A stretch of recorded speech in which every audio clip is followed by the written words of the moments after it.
हरिओम. अवधूत चिंतन श्री गुरुदेव दत्त श्री स्वामी समर्थ.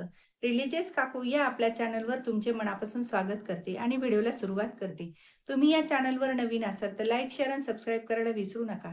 तुमचे एक लाईक आणि सबस्क्राईब आम्हाला पुढे जाण्याचे बळ देते. चला तर व्हिडिओला सुरुवात करूया.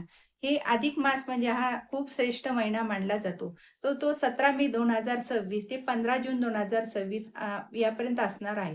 या महिन्यामध्ये श्री भगवान हरिविष्णूंची जास्तीत जास्त सेवा केली जाते. कारण हा श्रेष्ठ महिना आहे आणि ह्या महिन्यात तुम्ही केलेली सेवा ही आपल्याला 33 पटीने फळ देत असते. त्यामुळे तुम्ही ह्या महिन्यामध्ये आवर्जून सेवा करायची आहे. तर त्या सेवा कोणत्या आहेत हे बघण्यासाठी आपल्याला व्हिडिओ शेवटपर्यंत बघायचा आहे. तर व्हिडिओ शेवटपर्यंत नक्की बघा. तर चला बघूया सेवा कोणची आहे. तर आपल्याला भगवान विष्णूंची सेवा करायची आहे. तर ह्यामध्ये आपले सेवा केल्याने दुःख, दारिद्र्य, संकटे कमी होतात आणि भगवान विष्णूंची कृपा आपल्यावर प्राप्त होत असते. तर हरी भगवान विष्णूंना आपल्याला तुळशी अर्पण करायची आहेत. ओम नमो भगवते वासुदेवाय, ओम नमो भगवते वासुदेवाय हा मंत्र म्हणायचा आणि आपल्याला तुळशी अर्पण करायची आहे. तुम्हाला जेवढा शक्य होईल जप हा तेवढा करायचा. 108 वेळा तर करू शकता तुम्ही. पण तुम्हाला नाही जात ऑफिसमुळं, कोणाला जॉबमुळं काही कुठल्या व्यवसायात असाल, तर त्याच्यामुळे आपल्याला ह्या कधी-कधी सेवा जास्त वेळ करायला जमत नाही. तर तुम्ही 11 वेळा, 5 वेळा, 21 वेळा हा जप करू शकता आणि तुळशी अर्पण करू शकता.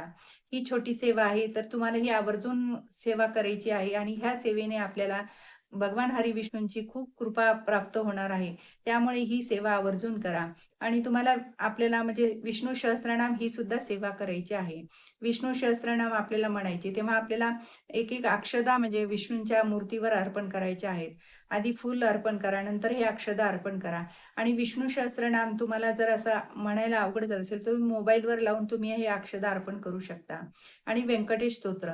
व्यंकटेश स्तोत्र तुम्हाला सकाळी म्हणजे सकाळ, दुपार आणि संध्याकाळ असे आपल्याला 3 वेळेस म्हणायचं आहे. तर तुम्ही तुमच्या वेळेनुसार सकाळ, दुपार, संध्याकाळ म्हणू शकता किंवा एकदाच 3 वेळा म्हणू शकता. ही सेवा फार म्हणजे आपल्याला महत्त्वाची सेवा आहे. ह्या महिन्यामध्ये आपल्याला 33 दिवस ही सेवा करायची आहे. तर रोज 3 वेळा म्हणायची. तर तुम्ही तुमच्या वेळेनुसार तुम्ही एकदाच 3दा म्हणा किंवा सकाळ, दुपार, संध्याकाळ म्हणा. तुम्ही तुमच्या वेळेनुसार ही सेवा करू शकता. ही सेवा केल्याने आपल्यावर विष्णू हरी म्हणजे भगवान विष्णू हरी आपल्यावर कृपाछत्र धरतात. त्यामुळे ही व्यंकटेश स्तोत्राची सेवा ही तुम्ही आवर्जून करा. आणि आपल्याला म्हणजे देवांसमोर पूजा झाल्यानंतर अखंड दिवा लावायचा आहे. तर आपल्याला हा 33 दिवा अखंड दिवा लावायचा आहे. तुम्ही तेलाचा लावू शकता, तुपाचा लावू शकता. तो आपल्या इच्छेनुसार तुम्ही हा दिवा लावायचा आहे. आणि रोज त्याची वात म्हणजे असं त्याची वातीला जे गुल येत असतो तो वरचा काढून टाकायचा आणि ती वात अखंड वात ठेवायची. ती वात काढायची नाही. आपल्याला हा असा अखंड दिवा लावल्याने आपल्यावर लक्ष्मी कृपा करते आणि प्रसन्न होते आपल्यावर आणि आपल्या घरामध्ये म्हणजे तेजोमय करत असते घर. त्यामुळे हे आपल्याला अखंड दिवा लावायचा आहे. यामध्ये आपल्या घरातल्या अडचणी, दुःख, दारिद्र्य, नकारात्मक ऊर्जा नाहीशी होते. त्यामुळे हे दीप म्हणजे आपल्याला अखंड लावायचं आहे. कारण बघा आपण हे धोंड्याच्या मध्ये दीपदानाला खूप महत्त्व दिलेले आहे. तसं ते दीप आपण देवाजवळ लावले आणि त्याची पण आपल्याला म्हणजे खूप चांगले स्पंदने मिळतात. तर ही पण तुम्ही सेवा करून बघा. आणि आवर्जून करा ही सेवा. आणि आपल्याला आता अन्नदान करायचं आहे ह्या महिन्यामध्ये. ह्या म्हणजे महिन्यामध्ये दान, धर्म म्हणजे तुम्ही जितकं करताल तितकं तुम्हाला 33 पटीने फळ मिळत असतं. तर अन्नदान करायचे. तर तुम्हाला अन्नदान आता 33 जणांना तुम्ही करू शकता. आपल्याला 33 जणांना जमले नाही, तर तुम्ही रोज 1 जण, रोज 2 जण असं जरी तुम्ही केलं तुमच्या ह्याच्या यथाशक्तीने तरीही चालतं. पण 33 दान आपल्याला द्यायचे आहेत. म्हणजे 33 जणांना दान करायचं आहे.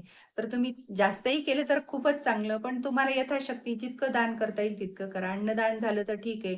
नाहीतर तुम्ही तुमच्याकडनं दूध दान करू शकता. हे असं काहीतरी नाही तर फलाहार दान करू शकता. तुम्ही फळं सुद्धा दान करू शकता. हे असे आपल्याला दान करायचं आहे या महिन्यामध्ये आणि आपल्याला वाण द्यायचं आहे. तर पहिलं आपल्याला वाण देवाला द्यायचं आहे. नंतर तुम्ही गंगेला वाण द्यायचे. नंतर आपल्याला कुलदेवतेला वाण द्यायचं आहे आणि नंतर लेक जावयाला वाण द्यायचं आहे. तर ते वाण देताना आपल्याला एक ताट घ्यायचं आहे. त्यामध्ये 33 अनारसे, एक तांब्याचा दिवा ठेवायचा आहे आणि असं वाण म्हणजे त्याच्यामध्ये कपडे, बांगड्या, जोडवे हे सगळं वाण आपल्याला गोमातेला द्यायचं आहे, गंगेला वाण द्यायचं आहे आणि देवालाही वाण द्यायचं आहे. हे सगळ्यांना वाण दिल्यानंतर आपण लेक जावयाला द्यायचं आहे. कारण लेक जावई हे आपण लक्ष्मीनारायणचं रूप मानत असतो. त्यामुळे त्यांचा सुद्धा यथाशक्ती सगळा मान-सन्मान करायचा आहे.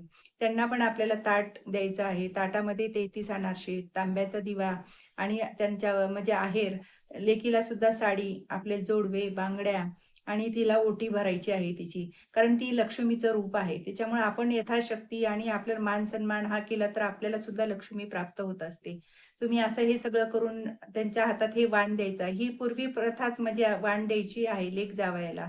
त्यामुळे आपल्याला हे वाण त्यांना पण द्यायचं आहे. आणि हे असे वाण दिल्याने आपल्याला त्यांचे म्हणजे आशीर्वादही प्राप्त होतात. श्रीहरी भगवान विष्णू, लक्ष्मी माता आपल्यावर प्रसन्न होते.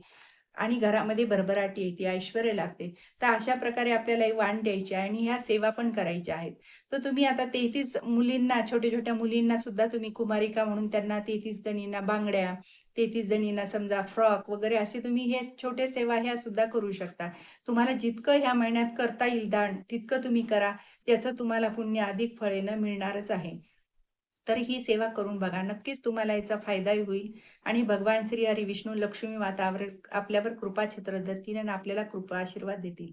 श्री स्वामी समर्थ. माझा जर व्हिडिओ तुम्हाला आवडल्यास लाईक, शेअर आणि सबस्क्राईब करायला विसरू नका.